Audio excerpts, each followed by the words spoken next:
মোটামুটি সব মানুষেরই দুই একটা পছন্দের জায়গা থাকে, রাইট? আর এটা one of my favourite place. আমি বারবার এখানে আসতে পছন্দ করি। বেশিরভাগ সময় আমি এই জায়গাতেই কাটাই যখন আমি ফ্রি থাকি। কিন্তু সন্ধ্যা নামার আগ মুহূর্ত আরও বেশি সুন্দর হয়। আজকেও সন্ধ্যা নামার কিছুক্ষণ আগে আসছি।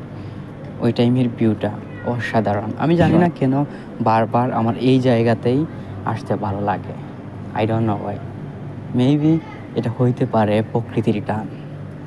বাট সত্যি জায়গাটা অনেক কুল, অনেক সুন্দর। বেশিরভাগ সময় এটা নিরিবিলি থাকে, মানুষ কম থাকে। এই জন্য বোধহয় আরও বেশি ভালো লাগে। বিশেষ করে সন্ধ্যা নামার আগ মুহূর্তের যে ভিউটা, কি অসাধারণ।